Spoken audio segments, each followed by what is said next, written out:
नमस्कार दोस्तों।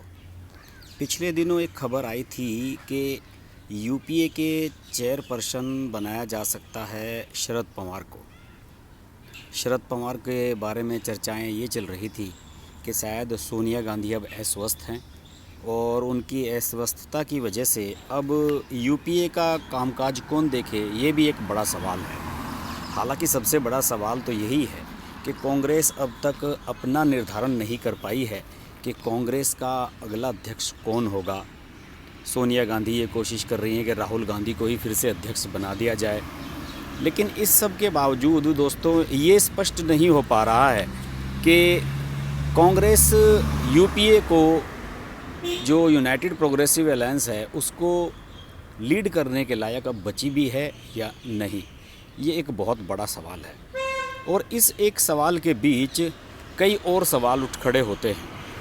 सबसे अहम सवाल ये है कि क्या बीजेपी को रोकने के लिए कांग्रेस के नेतृत्व वाला यूपीए ही ज़रूरी है? क्या कोई थर्ड फ्रंट नहीं बन सकता, यूनाइटेड फ्रंट नहीं बन सकता, जैसे कि वीपी सिंह के नेतृत्व में कभी बना था 1989 में? तो इसी परिकल्पना को लेकर कुछ राजनीतिक दलों ने, जो ना बीजेपी के साथ हैं ना कांग्रेस के साथ हैं, जो ना एनडीए का हिस्सा है ना यूपीए का हिस्सा हैं, इन राजनीतिक दलों ने एक नई तरह की मुहिम चलाने का फैसला किया है और माना जा रहा है कि 2024 के जो आम चुनाव होंगे, यानी कि जब तीसरी बार नरेंद्र मोदी प्रधानमंत्री पद के लिए मैदान में होंगे, तो उनके सामने एक ऐसे फ्रंट को खड़ा किया जाए जो पिछले दो चुनावों से अलग है।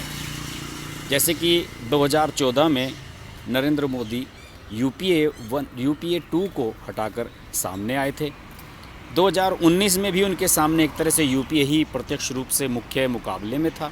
विपक्ष सारा बिखरा हुआ था और सारी परिस्थितियां ऐसी थी कि नरेंद्र मोदी के लिए रेड कारपेट एकदम तैयार था दोबारा प्रधानमंत्री बनने के लिए। फ़िलहाल जो सिनेरियो बन रहा है उसकी शुरुआत टीआरएस के जो के चंद्रशेखर राव हैं, तेलंगाना के मुख्यमंत्री और टीआरएस के अध्यक्ष, उन्होंने की है।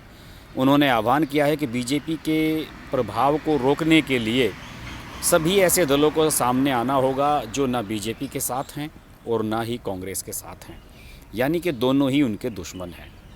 टीआरएस के सामने बीजेपी चैलेंज बन रही है। तेलंगाना के चुनाव में प्रभाव दिखा रही है। 4 लोकसभा की सीटें बीजेपी ने जीती 2019 में। इसके अलावा कुछ इंटरेस्टिंग विधानसभा सीटों को भी उसने जीता। अभी हाल ही में विधानसभा का उपचुनाव जीता। इसके अलावा जो हैदराबाद के म्यूनिसिपल कॉरपोरेशन के चुनाव हुए उसमें बीजेपी ने शानदार प्रदर्शन किया। तो केसीआर चाहते हैं कि एक ऐसा फ्रंट तैयार किया जाए जिसे कांग्रेस की ज़रूरत ना हो बीजेपी से लड़ने के लिए, क्योंकि उनका मानना है कि कई ऐसे दल हैं जो इस परिस्थिति का सामना करने के लिए अलग अलग प्रदेशों में बड़े स्ट्रांगली चुनाव लड़ रहे हैं। पश्चिम बंगाल में ममता बनर्जी हैं, बीजू जनता दल हैं, उड़ीसा में कई और स्टेट्स की चर्चाएं चल रही हैं। तो एक सोच ये सामने आई है कि क्यों ना कांग्रेस को छोड़कर, जो कि खुद इतनी कमज़ोर हो गई है, एक ऐसे गठबंधन का एक निर्माण किया जाए जिसमें सारे वो दल शामिल हों जो अपने अपने स्टेट में मजबूत हैं, यानी कि थर्ड फ्रंट एक बनाया जाए। और आपको पता ही होगा कि 80s में जब वीपी सिंह के नेतृत्व में ये मोर्चा बना था, उसमें बीजेपी भी कभी पार्ट हुआ करती थी और लोगों का तो ये कहना है कि वीपी सिंह की वजह से ही आज बीजेपी उस पोजीशन में है जिस पोजीशन में वो आज पहुंची है।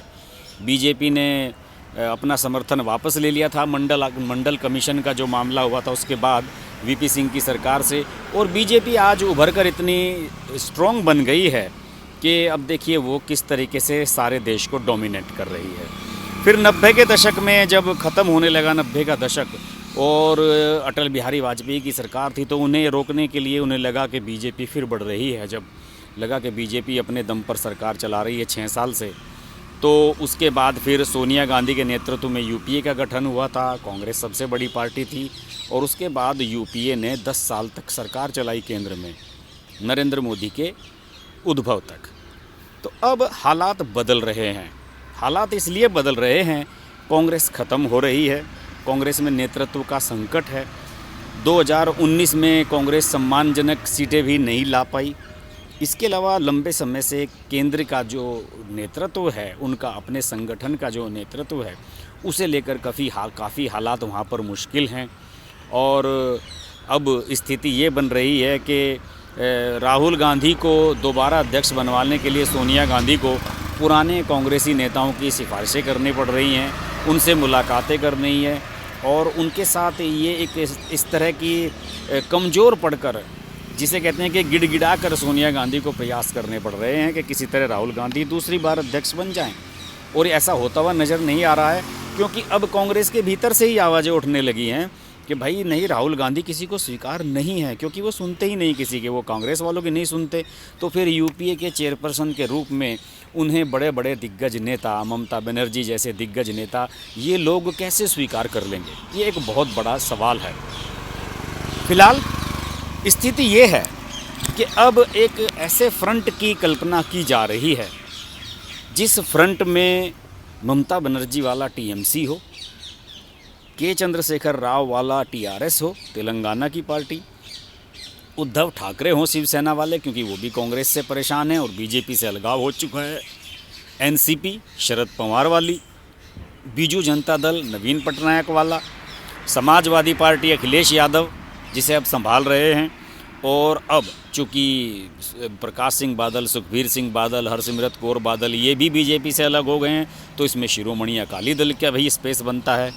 और इसके अलावा देवेगौड़ा की जेडीएस और फारूक अब्दुल्ला, उमर अब्दुल्ला की नेशनल कॉन्फ्रेंस, इन सब दलों को मिलाकर एक थर्ड फ्रंट खड़ा करने की भी एक मुहिम चलती हुई नज़र आ रही है। राजनीतिक गलियारों में दिल्ली के इस तरह की चर्चाएं ख़ास तौर पर चल रही हैं। और सबसे मेन इसमें जो बात आ रही है कि इसका संयोजक किसे बनाया जाए थर्ड फ्रंट का, तो इसमें सबसे जो दिलचस्प नाम है वो शरद पवार का आ रहा है। शरद पवार को पहले यूपीए का चेयरपर्सन बनाने की बात भी आई थी, लेकिन अब माना जा रहा है कि शरद पवार ना कांग्रेस के साथ जाना चाहते हैं, ना बीजेपी के साथ। नरेंद्र मोदी ने 2019 के लोकसभा चुनाव से पहले ऑफ़र किया था शरद पवार को कि आप आइए हमारे साथ काम कीजिए, लेकिन शरद पवार ने उन्हें बड़े हम्बल तरीके से इनकार कर दिया था। और अब 2024 की जब तैयारी चल रही है, तो ये माना जा रहा है कि शरद पवार, हालांकि शरद पवार अभी हाल ही में 80 साल के हुए हैं और 2024 तक 84 साल के हो जाएंगे, तो इतने उम्र दराज नेता किस तरीके से ये सारी चीज़ें हैंडल कर पाएंगे, ये भी एक बहुत बड़ा सवाल है।